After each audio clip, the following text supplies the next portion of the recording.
এই যে বিজয়, এই বিজয়টা মজু ভাই দেখে যেতে পারলে আমি সবচেয়ে বেশি তৃপ্ত হতাম, কারণ তিনি ছিলেন আমাদের সবার অভিভাবক।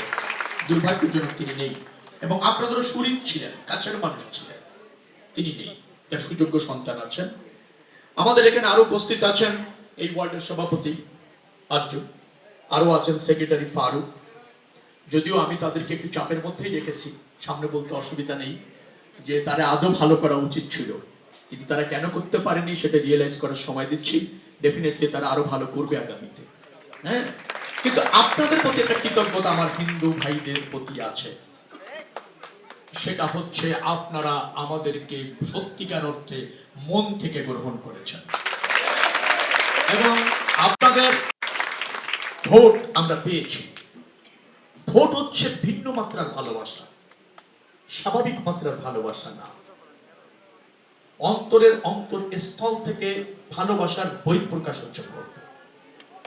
ভোটটা বড় স্যাক্রিফাইস না, কিন্তু ভালোবাসার নিদর্শন, যেটা আপনারা দিয়েছেন আমাদেরকে, আমার দল এবং আমি আপনাদের কাছে কৃতজ্ঞ। কোনো অমর্যাদা আপনাদের ভোটের আমরা করবো না, কোনো অমর্যাদা ইনশাল্লাহ হবে না। আমাদের হয়তো সীমাবদ্ধতা আছে, সব সমস্যার সমাধান আমরা পারি না, জানি না, অথবা রাষ্ট্রের সক্ষমতারও একটা ব্যাপার থাকে, কিন্তু আন্তরিকতার কোনো অভাব আপনাদের সাথে নেই। আপনারা যেমন ভালোবেসেছেন, আমার ভালোবাসা আপনাদের জন্য অবাধ এবং চিরস্থায়ী। আমরা সবাই মিলে সম্প্রীতির একটা পরিবেশ তৈরি করতে চলেছি, এবং এটা অব্যাহত থাকবে। সমস্যাগুলি আমি জ্ঞাত আছি, গ্যাসের সমস্যার কথা আমি বলেছিলাম, আমি ইতিমধ্যে কাজ করছি।